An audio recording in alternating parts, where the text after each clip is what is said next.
Hello, Facebook tribe. It is Coach Teany and lovely inspired Heather Paris. Hi. And and we were having a little bit of technical difficulties, but we are back now. Thank you so much, Heather, for joining me. It's the first video session for the series called Pivot to Greatness, Mastering Tapping into Your Greatest Power When the Shh Hits the Fan. And I truly am so happy that you're here. She's my first guest, everyone. I'm so excited. Today, we're going to talk about You Can't Fix Dead, 13 Reasons Parents Better Empower Their Kids. But before we get there, I'd love you, lovely Heather Paris, to say hello to everybody. Hi, everyone. Hi, I'm excited to be here. Thank you, Tiani. Yes, so happy to be here. To have you here and for me to be here and for everyone to join us, please comment below so I know that you guys are seeing some of our posts. I'd love to get your comments. Feel free to comment and ask questions as we progress through this video session. But before we get there, I just wanted to talk a little bit about Heather and who she is. So Heather Paris has dedicated her entire life to improving the lives of others, from kind acts as a child, such as bringing home stray animals or troubled friends, to her compassion-based consulting coaching as an adult, working with disadvantaged youth and couples on the brink of a breakup. Heather's work is centered on real-world solutions, and she believes in offering tools that can teach people how to make the changes they need to create the life that they want. Heather's book, Live Inspired Now, A Field Guide for Happiness, which I have a copy of, a signed copy, everyone should get one, is the rock concert of self-improvement. It's fun, simple, and upbeat, using humorous, touching, and inspirational testimonies from her own life, which we'll get into today. Heather will capture your heart and leave you feeling warm and fuzzy, which she always does for me too. So thank you again, Heather, for joining us.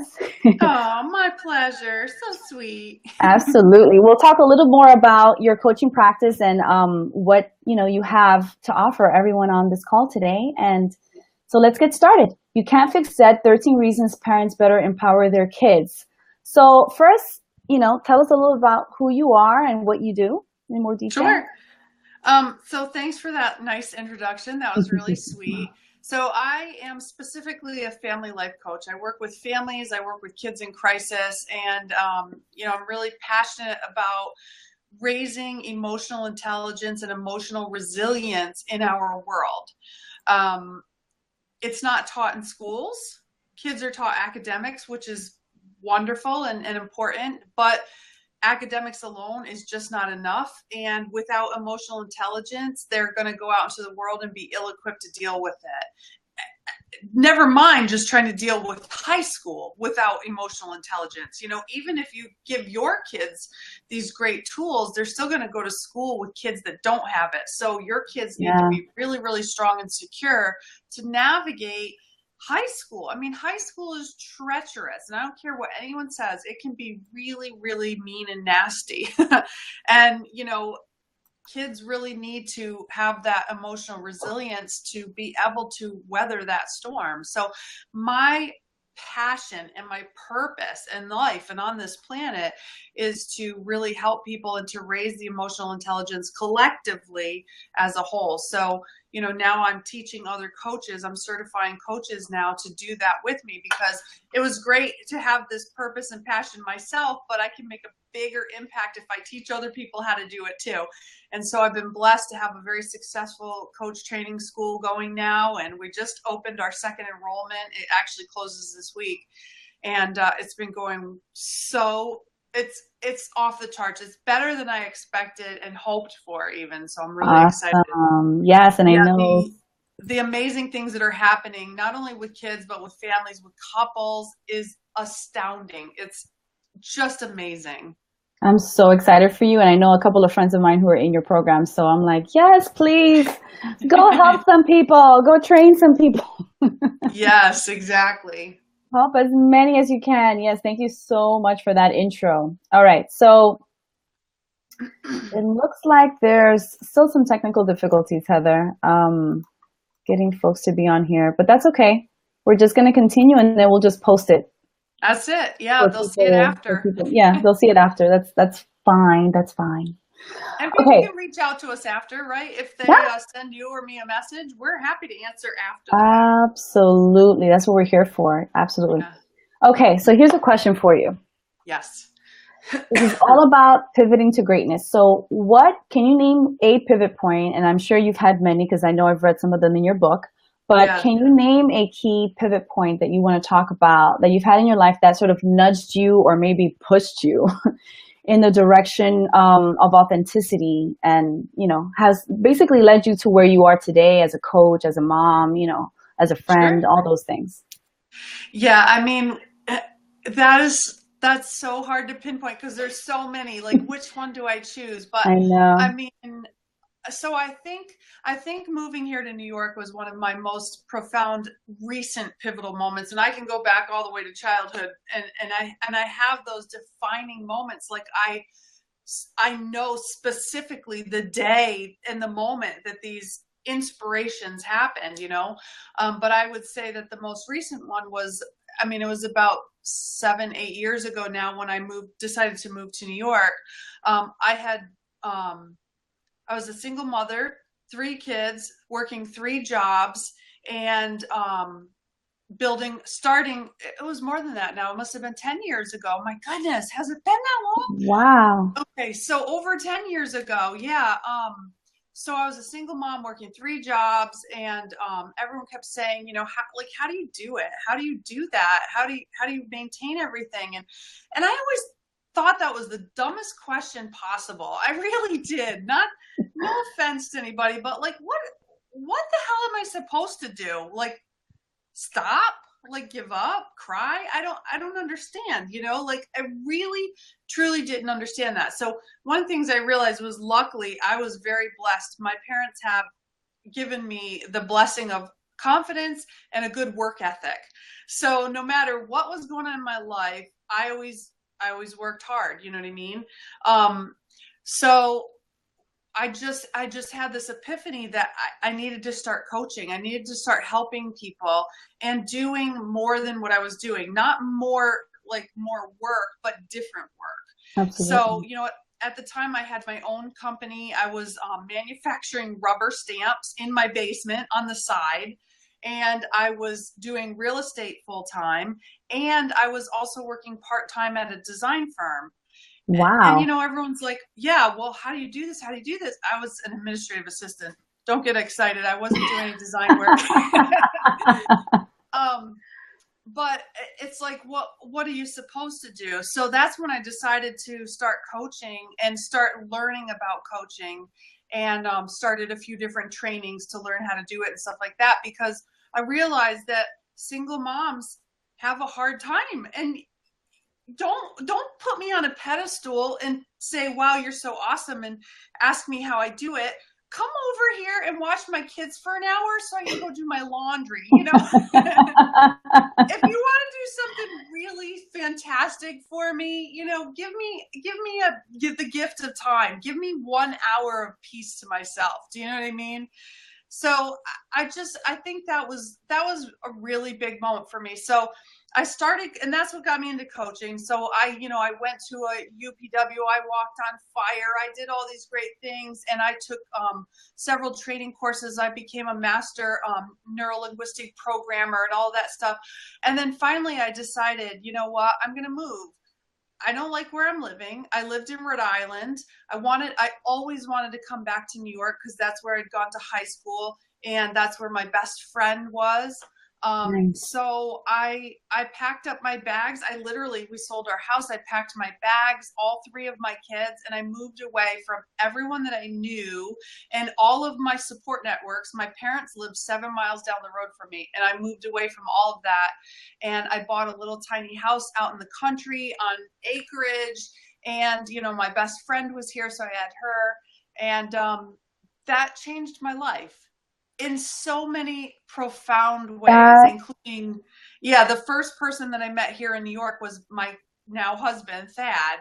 And, I used to think I moved to New York for my best friend, Carrie, and because it was New York, but now I know I moved here to meet my soulmate, Thad. So, and now I coach full time. And now, this is like my full time job. It's the only thing that I do. I Yeah. coach and I teach coaches how to be coaches. So, I mean, that was such Well, a yeah. pivotal You moment. went there to It fall in was, love and kick butt. That's what you. I know, right? Yeah, it was just amazing. But you just have those moments where it's like, what? It's something doesn't make sense, and everyone's saying that to me, like, how do you do it? How do you? I'm like, that doesn't even make sense to me. And I think it was me seeing everyone else's need and seeing how they were desperate for something that Yeah. really made me want to be a coach and start Yeah. coaching people And there's so and helping people many. shift. Yeah, and there's so many ways that people resonate. I mean, there's so many elements in your story that I personally resonated with you when we spoke. Just, the single mom, the kids, the Yeah. multiple jobs. I mean, that so many women, whether you're married or not, we can resonate with that alone. Sure. So, but picking up and moving with your kids way across the pond by In a yourself. U-Haul. In a U-Haul. My dad helped me pack the U-Haul, and we went from Rhode Island to New York, and it was with 3 kids, a cat, and a dog. It was crazy. Yeah. But like, and this is what I say to people when they get to these pivot points, it's like, what is the alternative? Like what you said, right? Like, what do you expect me to do? Just drop my kids and just forget about life and give up, right? You just got to keep going. Yeah, it was perplexing to me. That's just awesome. And I love your story. And you guys have to get her book so that you can hear all the details, all the gory details of her transition and all the changes and all the different pivot points that she's had in her life, which, I mean, listen, I love you for them. Thank you. So, And in the book, I also tell you not only how I not attracted, but, like manifested, I guess is the better word, manifested love into my life. And I tell people how to do that too, because I think it's so important. Everyone wants to know, how do I attract the right person? And I don't mean physically attract. I mean, attract the energy into your space. absolutely. Yeah, and I'm all Yeah. about that. So, absolutely. We have to change our vibe to attract our tribe, right? That's Okay. right. Exactly. So thank you so much for that story. I love it. Never gets old, Heather. It never gets old. All right. So here's another question. So what is one or a couple of major patterns now that you've noticed now that you have all this experience, single parent, you've been married, now you're married and fully committed and really in this to win this, right? What patterns have you seen in parents that have been sort of an issue, a deterrent, between them, Yeah. the couples, the family, the children, that whole thing? Yeah, so I think right now the biggest thing that I'm seeing that is absolutely terrifying to me is that people are fear-based parenting. They're literally parenting in fear that they are going to lose control or that they're going to lose their kid. And now, we're going to talk about the "You Can't Fix Dead" article that I wrote on Tuesday. Parents are afraid that if they do or say something that's going to upset their kid, that their kid's going to do something tragic or scary. And so a lot of parents they're not parenting. It's not even fear-based parenting. They're just not parenting. They're letting the kids rule the roost, so to speak. Yeah. But really, a kid that's struggling or in crisis doesn't need that. They actually need more structure. They need more boundaries. And that's what's going to help keep them feeling safer, not only at home, but in their social environment as well. Because they need a safe place to come home to. And a safe place Absolutely. is not a place where there's chaos, where they're allowed to do whatever they want. Kids want boundaries. They won't say it, but they do. And so fear-based parenting is a huge, huge problem right now. People are like, well, I'm afraid to say anything to her because what if she doesn't come home? What if she kills herself? What if she goes off and gets pregnant? What if he, whatever, does something stupid? What if he takes drugs? Yeah. You cannot parent effectively if you're doing it out of fear. So that's, I think, the number one trend that I'm seeing right now. And Oh, it's absolutely. terrifying. Yeah, and it's the Yeah. wrong energy, right? You got to come from an energy of, yes, love, absolutely, but discipline too. Like you have to be able to discipline your children. Right, and set those exactly. And boundaries. that's another thing too, like, um that's another trend that I see all the time is that people punish. They're not disciplining, they're punishing instead of offering consequences. And so one of the biggest things that I tell people, and it sounds so crazy when I say it, people don't understand it, but you only have until puberty, and then your job is done. Your job is literally done, because from 0 to 7 you need to build your kids foundation. You need to give them every single ounce of security and stability and peacefulness in their world. Oh And yeah. then 7 to about 13 is when you need to model. That's when you're modeling good behavior, because they will copy every single thing that you do. But once they hit puberty, you are no longer the main source of influence in their life. Their peers are, what they see on TV, all of these other things. So once they hit puberty, your only job is to be their safety net. It's your job at that point to keep them safe from physical harm, safe from emotional abuse, from that kind of stuff. But it's not your job anymore to influence, and frankly you lose all of your influence. So it's so important that those first few years until puberty, that you really, really create a solid foundation for your kid and a good relationship, because once they get into teenage years, you have lost your luster. Absolutely. That totally makes sense. Totally Mm-hmm. makes sense. By the way, I got it to go live, so I think we're up now. Oh, okay. I've had this whole time, I've had this little sign blinking that says live.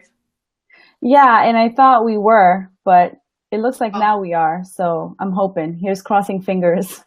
I know, Technology, right? I tell ya. I know, right?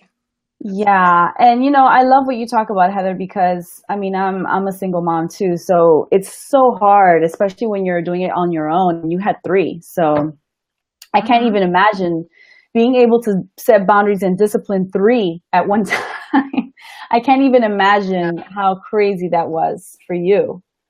But I mean, if anyone knows, it's you how to do it the right way. Right. Yeah. I mean, I have to say, like, I'm very lucky. My kids are really, really good. And, even back then, my kids are good. I have good kids. You know what I mean? So, um, I'll pat myself on the back a little, because, good parents make good kids, right? So I Absolutely. worked really, really hard to learn everything I could about parenting. I read tons and tons of books about parenting. I learned all the things. I took what I liked and I left the rest.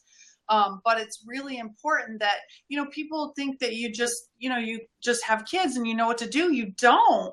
When I had my first kid, I didn't know what the heck I was doing. I had postpartum depression. I didn't even know what that was. I didn't tell anybody. I was terrified. And honestly, like, my kids know this. When I had my first daughter, Madison, I was 22 years old. I was young and dumb. I didn't know what the hell I was doing, and married to somebody that I shouldn't have been married to. And I had postpartum depression so bad that I can remember sitting in the rocking chair, holding her in my arms, and tears falling out of my face and onto her Wow. face. And the only thing I could think of in that moment was I wanted to jump out of a window and kill us both. Wow. I mean, it was that bad. It was that bad. And by the grace of God, I got through that through my own strength, because I didn't tell anybody that that's what I was experiencing. I never talked to my doctor about it. I didn't know. And so I thought I was just crazy. And what's wrong with me that I don't, I'm not doing this right, that I suck at it, that I don't know what I'm doing. And unfortunately, Yeah. people just assume, like, oh yeah, she's got it. And, and I didn't want to tell, my own fault for not reaching out to anybody. But that was another pivotal moment in my life where it was like, okay, look, I can either continue this way and hate every moment of parenting and be tortured, or I can start doing some research. And so I just went to the library and I started getting book after book after book. And I mean, that's literally how I started to learn everything, is just by Wow. reading it. And I know Yeah. that And a then I lot of, went back.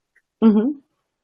Oh, sorry. I was just going to say, I went back to college and I took some child development courses. I mean, and that's the key, right? I mean, so many women go through this and they don't even know what it is, right? They think they're I crazy. didn't, right? Yeah. Yeah, So, I mean, education, just asking, not being afraid to get out there and just, look for the information, look for the help, look for the people, ask your doctor. I mean, ask other women, right? right. So Yeah, I'm so glad. absolutely. Yeah. And that's why one of the biggest reasons why I'm all about sharing your story, because even if it's a horrible story and it feels really scary, like having to admit on live a broadcast that, you were wanting to kill yourself and your child when you were 22 years old, that could potentially help somebody. So everyone should share those scary stories, because they're only scary because you're afraid to tell them. But once you tell them, it takes all of that fear away. So I'm a big, huge believer in Yeah. women helping women and sharing those stories, because that's how we learn. Yeah. It takes the burn out of it. You're not in it alone anymore. Now you can be in it with other Right. women who can help you. Absolutely. Exactly. Okay, so in terms of you can't fix dead, 13 reasons for parents to empower their children. Yes. What is that? What is that about? What does that mean? Yeah. So, okay. So have you heard of the show 13 Reasons Why? It's on Netflix. Yes, I've heard of it. Yeah. So that show, the long story short, that show is about a teenage girl who committed suicide.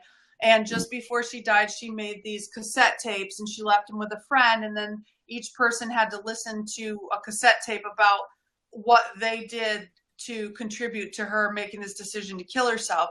And this show, I watched the whole series with my daughter, 15 years old, Carrie, who's very, very emotionally intelligent and resilient and able to handle this stuff. So we watched it together and we had a lot of conversation about it. And she's also a peer coach, she coaches her peers and stuff too. So it was beneficial for her to watch it. But it's right now, if you have teenagers or preteens, I'm telling you right now, your kids know about it. They've seen it, or their friends have seen it and are talking about it. All the kids, everybody's talking about it. And so, of course, working with kids, when I hear everyone's talking about it, I want to watch it myself and figure out what it's about. So if I can be of help. So it's so imperative right now. We've had locally several suicides in the area and Wow. surrounding counties and stuff. And I'm also, as you know, I think I'm on the mental health board here locally. And our mental health board workers tell us that the suicide hotline numbers are out of control right now. So Like the what is phones are going ringing off. on? Like, what is the common denominator here? Is it the parenting? People are Is watching it, that show. oh, it's the show that's causing all the problems. Okay, wow. Yeah, and so I'm not the one that says completely like, oh, it's all the show's fault. It's not. But like I said in my article, people are asking, well, does this show glorify suicide? Yes, it does. Also, no, it doesn't. I can sit and watch it and be completely, I'm not going to go out and do anything to harm myself. My daughter watched it with me. I wouldn't want her to watch it alone, but we watched it together. And I know that we've had conversations, totally fine. But a kid that is not emotionally stable, that is not mentally stable, or that doesn't have the kind of emotional support that you would Right. hope Or for, the that right every tools, child right? have. What's that? Or the right tools, right? Because I mean, they can Or the learn right the tools. tools to cope. Right. Then they watch that show and they see all of the attention that this girl who killed herself is getting and the impact that it's having on all of these people. And yeah, it absolutely looks like a solution for them. Absolutely. So Wow. it's imperative that if you're going to let your kids watch the show, that you watch it with them and have a conversation. And I would never, ever, ever recommend this show for anyone that wasn't really emotionally and mentally strong. I'll tell you that, Absolutely. because even myself, I cried watching it. I have coaches that messaged me today that said they were literally bawling their face off and could barely get through this show. So I can't even imagine. I teenagers are mean, watching it. yeah, I mean, watching kids, especially, I have, you have a heart for kids. I have such a heart for kids having one of my own. But even if I didn't have one, it's so hard to watch people suffer, and watching It's kids suffer gut-wrenching. so young, and not having the tools or not having the support or the parents or the, friends, whatever that, support structure is for them. them not being able to have that, it's so sad to watch. So sad. Exactly. And that's why I named the article You Can't Fix Dead, because I wanted it to really have an impact, because you can't fix dead. If your kid's freaking out, if your kid's struggling at school, if your kid's whatever, you can help all of that. You can get help. You can find somebody that will work with them. But you Absolutely. cannot fix dead. So do not wait. Like, if your kid is really struggling, don't wait to find them the kind of help that they need. I don't care if the kid says, I don't want that. I don't want counseling. I don't want to talk to anybody. You do what you have to do to keep your kids safe at all times. It's your job. It's your job. It's your job, your responsibility, your moral duty. If that's your child, you have to make sure that they're mentally, emotionally, socially safe. So, I know that you talked about the age ranges. So up to the age where they hit puberty, you said that, I mean, after puberty, they're pretty much influenced by other people. So what can parents do then to help, support them without, overburdening them and, setting too many boundaries and things like that? Sure. So, yeah, I mean, so in our home, like, once you hit puberty, like, we're a safety net now, you know what I mean? So you have far more freedom.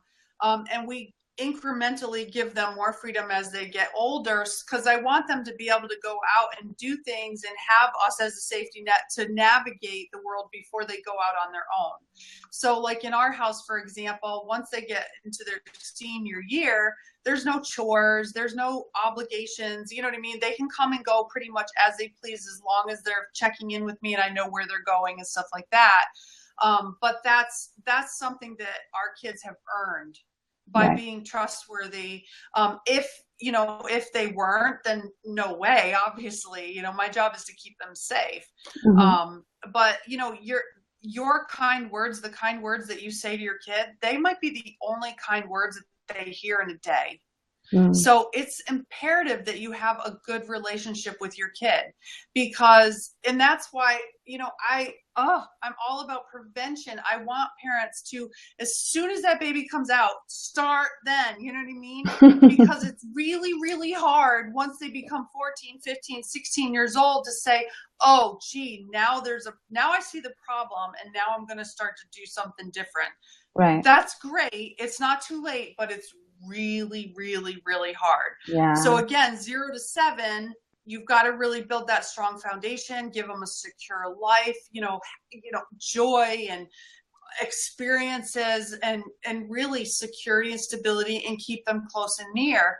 And then after that, you've got to model the best possible behavior, the best relationships.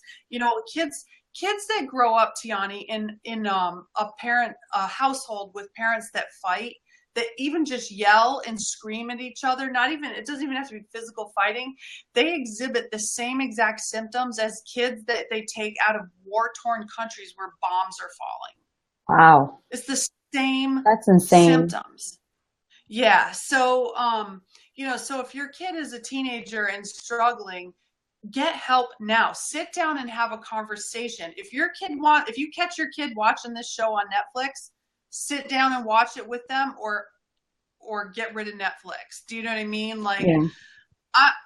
I'm not like, I don't put too many limitations on my kid. My kids are older though, as you know, my kids are all older. So, but they earned it as well. I mean, there was a merit system that you had at home, so they earned all the rights they had.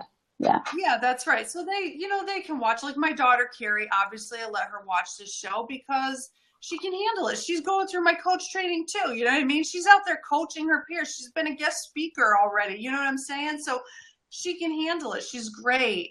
But then we have a special needs child. There's no way in hell I'd let him watch that, of course. Do you know what I mean? So yeah, of course. It's different. It's different with different kids, but your home has to be the safe space. Absolutely. And you can also keep your kids engaged. Kids who are engaged and have people to reach out to and connect with. I mean, hopefully the parents are their first connection.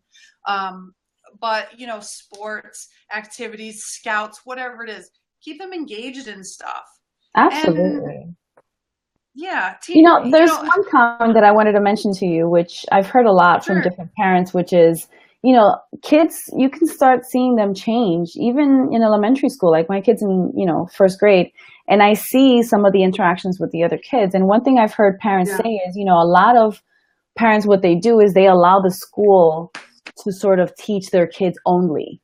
So all the education that they get is in school, and even some parenting in a way they get in school. And so when they come home, they get to do whatever they want. And so all of the boundaries that were set, maybe even in school, are kind of lost because the parents aren't parenting anymore. They're letting the school That's a handle. nightmare to me.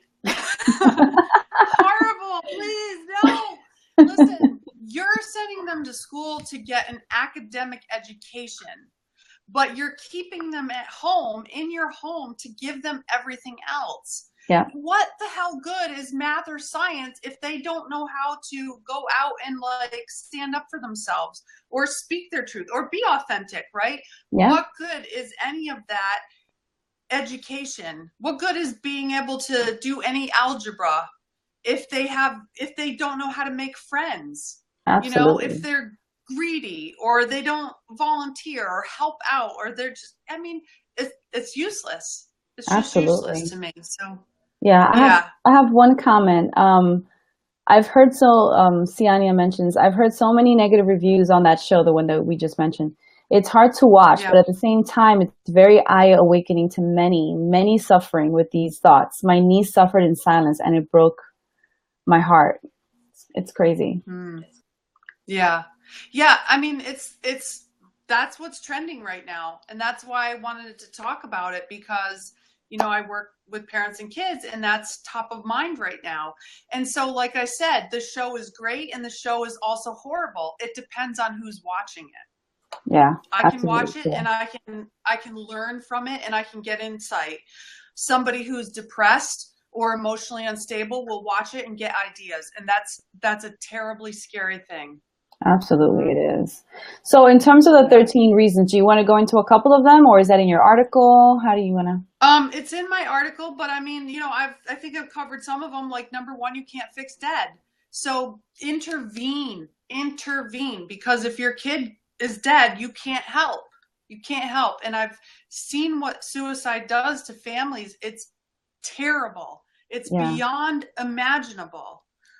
You know, and like I said too, it's your job as parents to ensure their social, their emotional, their mental, their physical safety. You know, just to take your girls, if you have daughters, boys too, sure, but go to a self-defense class together. You know, teach them what to say if somebody bullies them. Oh, and that's another thing too, and this is not popular for me to say, uh-oh. anti-bullying campaigns do not work. Mm, They don't work. Anti-bullying, what do you hear? Bullying, it's all about the bully. It's not about the victim. It's not about the person that really needs the help. yeah, It's about the bully. And I've seen it firsthand in multiple schools. I've had parents calling me in tears saying that their kid, and I've experienced this with my own children over the years. So parents will call me in tears saying, you know, their kid got bullied and the school did nothing about it. And the school is blaming them. I had one parent that one kid stood up for him and like put his hands up so that he wouldn't get punched in the face, and he got expelled too. Not suspended. what? He got suspended too. Yeah. And I'm like, are you freaking kidding me? You've got to teach your kids to not stand up for themselves, like go after somebody, but at least stand up, you know, and say no Yeah, and at go least get help protect and themselves. advocate. Yeah, Actually, protect yeah, themselves. there's something Go that you ahead. mentioned, which is, you know, anti-bullying, and it kind of reminds me of something Mother Teresa, and people can look this up. But she always says that she will never go to an anti-anything rally. Anything that's Right. anti-something, she will never go to, Yep. because Don't what she invite her to an believes, anti-war rally. Yeah. right? She believes in, like, you know, pro-peace, right? So bring me to a peace rally rather than an Right. anti-anything, Exactly. because you're just promoting what you're fearing, right? That's exactly right. You're exactly right. And that's what anti-bullying campaigns do. They put all of the emphasis on the bully. And guess what? Frankly, I work with these kids. Some of these kids can be little twits. I'm going to just put that out there. You know, a bully, you can go and say, okay, Johnny, please don't bully so-and-so anymore. And Johnny's going to say, okay, I've learned my lesson. I'm so sorry. And then they get 1 foot off of school grounds, and then Johnny beats the kid up in an alley. It's terrible. So these anti-bullying campaigns are crap. They don't work for anything. So we need to teach kids how to empower themselves, how to speak up, how to go and find help, how to advocate for themselves, and how not to be afraid to speak out against it and say, no, absolutely not. And you know what? If one of my kids ever got like suspended for putting their hands up, I'd bake them a pie every day they were home. You know what I mean? Like, Absolutely. do whatever you want you keep yourself safe. And if it means defending yourself or even fighting back, then I'm all for it. Yeah, and that's the thing too. Person.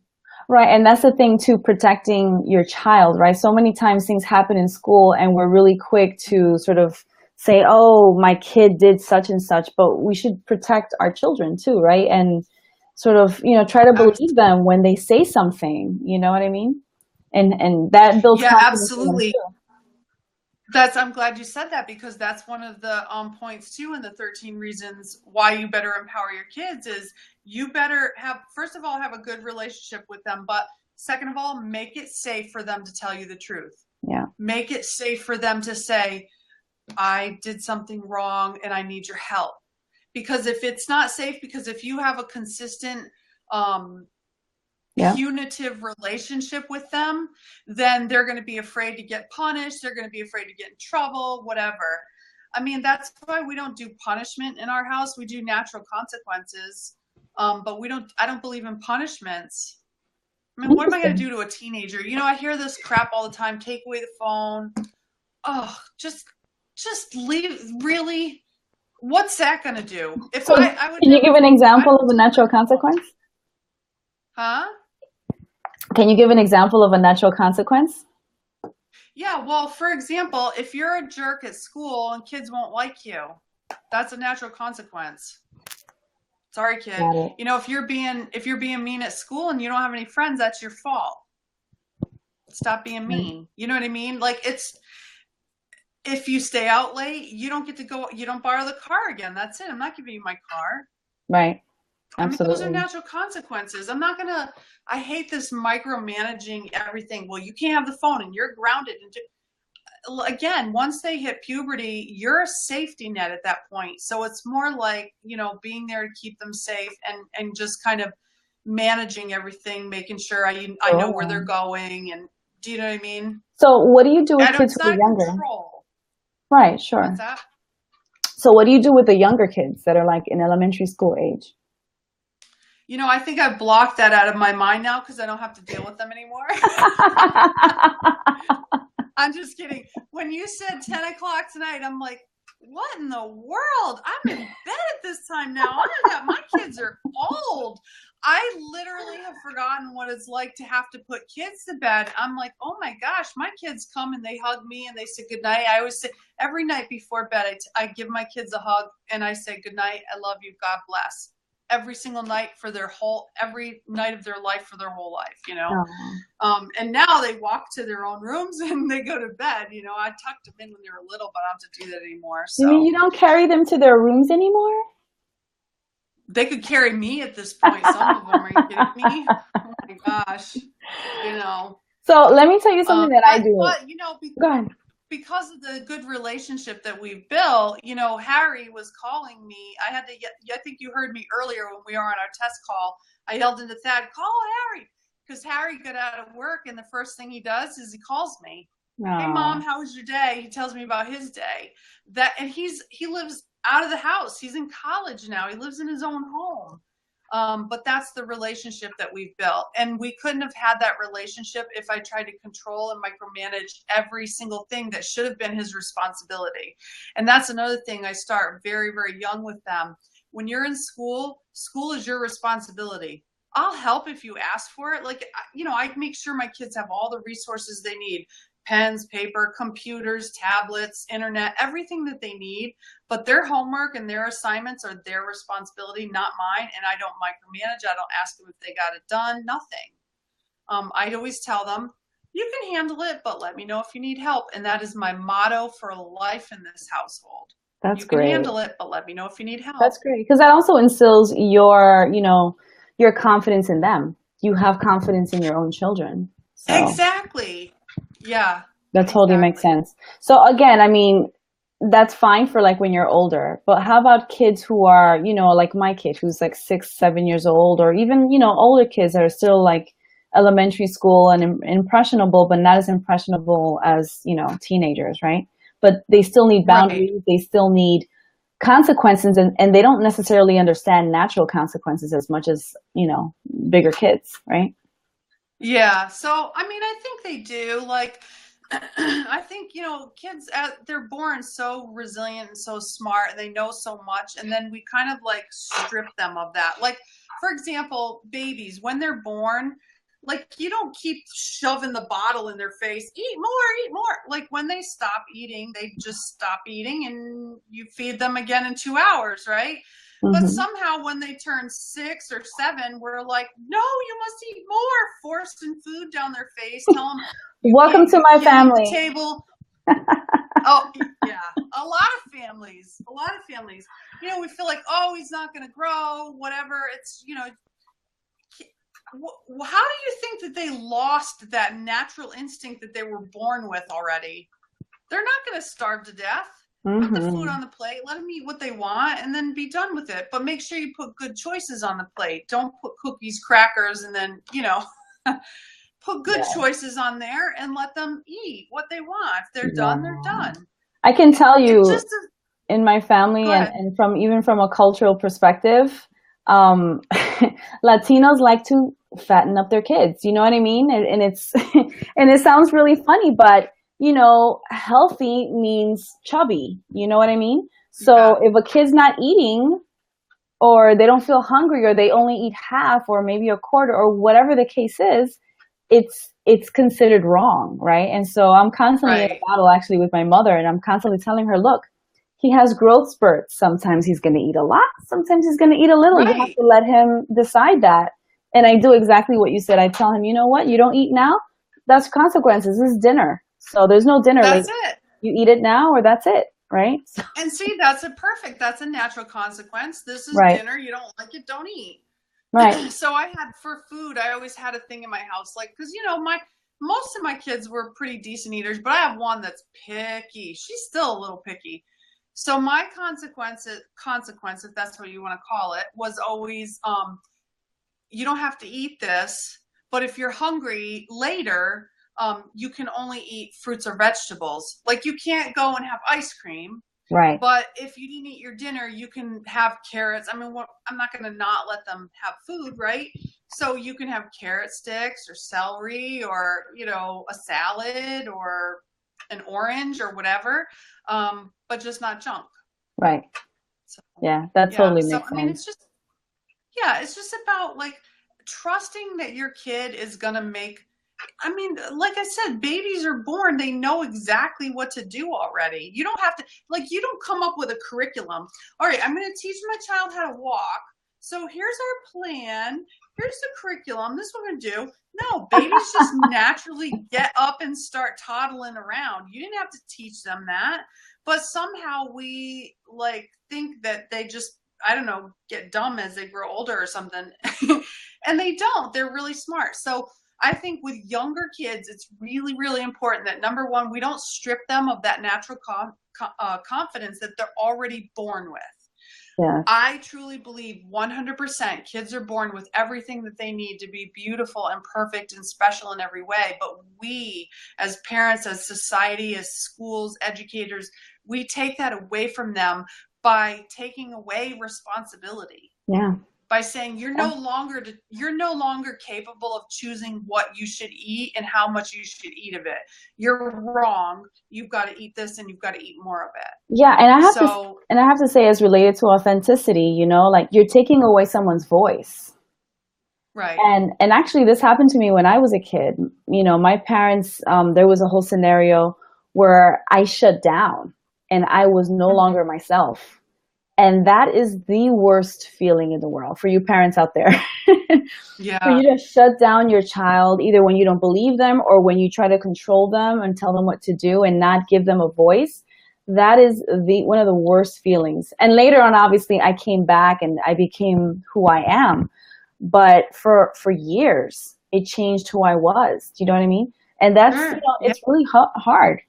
And, sometimes parents don't even know it, which I can't hold my mother responsible or my parents responsible completely, right? Oh, Because they sure. didn't know. They did the best that they could, They did the best they could. Right. Exactly. Yeah. Hmm. So it's important Yeah, to and give them a voice. Yeah. that's true with everything, and especially young kids. Like, ask them questions. If they come to you and say, "How does this work?" Say, "Well, how do you think it works?" Yeah. That's it. You just ask them questions back. What do you want me to do with this? Well, what do you want to do with it? What should I do on my homework? Well, what do you think you should do on your homework? Empower them by allowing them to use their brain and start to think. Right. My kids used to do all these weird, creepy experiments and stuff. We had a freaking dirty snowball in our freezer for like a year once. You know what I mean? Like, because they wanted to do this experiment. I'm like, whatever. I mean, short of anything that was dangerous, obviously not that. But, if they want to do weird experiments and make mud pies and whatever, like, okay, do that. Let's see what happens. Report back to me. Let me know. We used to, when my kids were younger, I used to do homeschooling, but they also went to school. Mm-hmm. So they'd go to school in the day, and then in the evening we'd do these, and I'd let the kids create it. Like, what do you want to learn about? And we'd pick something and we'd make projects. So like one time we wanted to learn about Buddhism. And so the kids and I built this whole Buddhist shrine in the kitchen. It was Wow. really neat, Yeah. And I had them help me. Oh, I'm all excited about this call. Here's how my son Harry learned, right? Harry's an artist. Incredible. This kid got his first work put into a museum when he was not even a teenager yet. He was a preteen. His freaking pictures hanging in a museum, right? He's so good. His art's been sold all over the country. Wow. Now he does graphic design, as you know. How did he get that way? Because he said, "Mom, can you put me in an art class?" I said, "No, I won't. Show me that you're interested. If you get good and you're really into it, then I'll consider putting you in an art class." He's like, "Okay, can I get some books from the library?" Sure. We went and checked out the Learn How to Draw books, and he sat and he got really into it, and he started learning how to draw, and he started really taking a big interest in art class in school. And he became this amazing artist. And then he was like, I really want to learn how to do shading. I was like, okay. He's like, I think I'm just going to YouTube it. So my kid taught himself to be this incredible That's fantastic. Artist yeah. Just by watching YouTube videos. And I did eventually put him into a couple of, he took an art class in college. He took a class at Rhode Island School of Design, RISD, which is a renowned art school, when he was in middle school. Wow. That's amazing. Yeah, I mean, that's I'm not just saying it because I'm his proud parent. He really is good. Well, and that's just a testament to you empowering him to pursue, what he loves. Right. So. Well, and that's just it. I mean, I could have spent $1 zillion and put him in these classes and bought him all this stuff, but really, would he have lost interest quickly? He might have. But because he had to earn it and work for it, and he did it himself, he continued that interest, and he got better at it because he owned it, because I didn't just hand it to him, because he owned it. Absolutely. And so that's when, I tell parents all the time, empower your kids. Don't go and take them to every lesson in the world. Let them do some discovery. Let them play outside. Take them to the park. Go hiking. Go do stuff. Yeah, I have to say that's the other thing that's missing, being outside. Like before, in the old days, parents would let their kids run wild outside, and then they'd come back, when the sun went down. Now it's not as safe to do that. But we're missing that. We're missing that outdoors time that, it's kind of sad, but we can bring it back. Is. Yeah. That's why I moved to the country. That's why I moved to New York. So I could give that to my kids, Well, if it didn't take me 5 hours to get to you, Miss Heather Paris, I'd be in your backyard too. We need to make another trip soon, though. I know. Totally true. Okay, so talk to us a little bit about your coaching practice and the program that you have, and how people can get in touch with you and be part of your program. Sure. So I am a family life coach. So if you're having any struggles in your relationship or with your kids, or you're just struggling in general, you can reach out to me. But right now, and just for the end till the end of this week, until Sunday. Sunday is the last day for registration. I am training people to become You'll get a certification and become a certified life coach. Now that is especially great for parents. We have so many parents in the program who are just taking it. They could care less about becoming coaches. They're taking the certification so that they can learn more about everything we talked about tonight, so that they can become certified and actually teach their kids what they need to go out into the world: emotional intelligence, personal development, personal growth, mindfulness, all the things that are going to make them a really well-rounded individual that's capable of dealing with all the stress and pressure of the real world. So you can get that right in my training. It's a phenomenal training. We've got teachers, we've got lawyers, we've got tons of nurses, all sorts of professionals, and tons and tons and tons of parents who are taking it just to help their own kids. And you can get that by going to liveinspirednowcoaching.com. Yeah. And I love your program, and I mean, I'm one of your biggest fans. So Thank you. I love And the I'm way you yours work. too. Oh, thanks.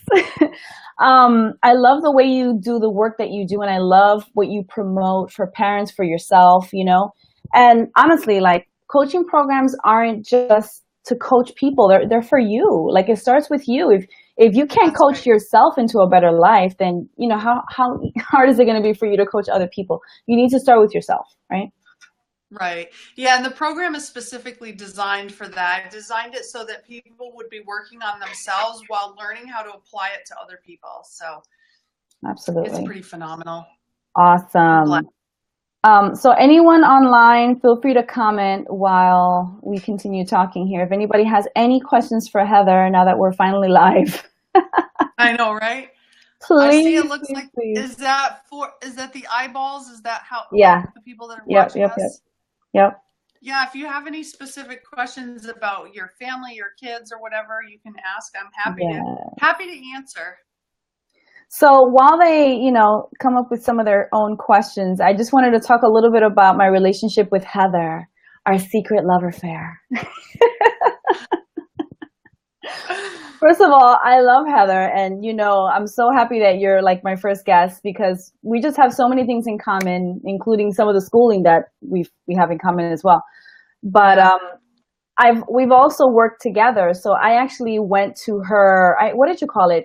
Get fired up, her Oh session. yeah, get fired up. Yeah, Mm-hmm. up in her house, which was a 1 day, coaching day, if so to speak, which had fire walking. It had, breaking arrows. Like, we were doing all kinds of, she was having us do all kinds of crazy, amazing things. So, so if you really want to just break through fears and break through your patterns, and just learn some amazing things that, transform your personal life, please join her. I know that you have those like a few times a year, right, Heather? Yeah, we have them pretty much every month in the summertime. So yeah, Yeah. if they So reach out to me, I can give them any information they want about upcoming events. totally. And and you also taught me how to do the Breath of Fire class, which I've been doing on a mostly monthly basis now. So for those who have come to I my didn't hear what you said. Taught you what? the Breath of Fire. Oh, breath work. Yeah, yeah, Yes, the yeah. breath work. So I call it Breath of Fire. But yes, for those of you who've been to some of those classes, this is the lovely young lady who taught me how to do it. And it's such an amazing class. It's so empowering for people, and it helps just people release trauma, which I know that you're a big advocate of any work that releases trauma, especially now that you're doing Kundalini yoga, which is all about bringing in, bringing Oh, your I energy. And love oh it my gosh. so Ah, much. I love Kundalini yoga. It Do was you my do first you yoga. do the Kundalini? Oh my God. I wish I had started this so long ago. It's so awesome. Yeah, and Yes. I'm going to become an instructor. Can you imagine? I'm so I'm excited. so I can excited. hardly believe it. Now you could include that in your get fired up course. So I think Yeah, that's going to be totally. awesome. Yeah, yeah. And then also I have brought people to, your sessions. So for those of you, who've been working with me, I'm going to bring more people to her sessions. I think, when do you start? When's the next one? Well, actually, we're going to have one here this month in April, but it ended up getting canceled because we have some local flooding up here.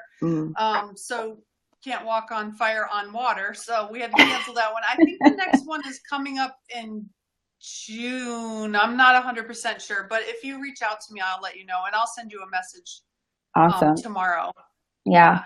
So for those of you who know me and who know Heather, please let us know. And I usually trek up there. It's a 5-hour awesome ride with some cool people. Yeah, hurry up and sign up with Teany, please, so she'll come up here again.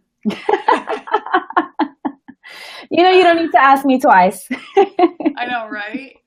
Oh man, so much fun. Next time you got to come up like a day early so we can have like hangout time too. I know. No, I will. Next time I absolutely will. And I love bringing my girls up there, and basically anyone who wants to hitch a ride with me is welcome to come with us.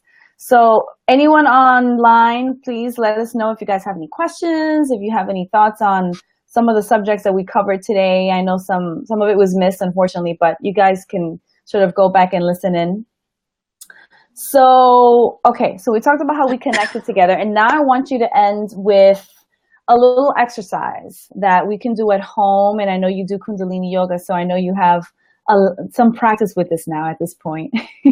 Yes. How to remain centered, especially when you're a parent and you're going like this.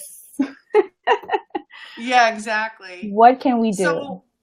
So I'd like to give you one little quick and very easy, you can do it anywhere, exercise that will bring you to the present moment.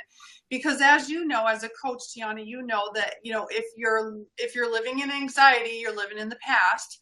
If you're focusing on fear, you're living in the future. But right now, here in this present moment, as long as there's no lion chasing you, and I don't see one in my room, I don't see one in your room, you're okay in this moment. But most people have a hard time bringing themselves to the present moment. So a really simple exercise that you can do, and you can have your kids do this too, and the kids love it. It's so fun.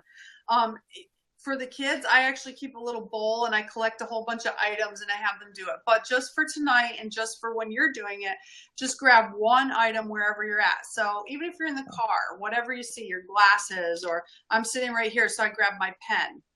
I got my Sharpie. Perfect. So what I want you to do is I just want you to observe the pen. So you can just take a moment and just look at it. And see if there's anything that you notice about it that you might not have noticed before. And then, I would ask you, does your Sharpie make any noise? And you might think it doesn't, but I think I heard a squeak. Yeah, when I opened it. Yeah, so when you open it, what if you put it really close to your ear and you rub your finger on it? Yep. You can hear that, right? Absolutely. Yeah.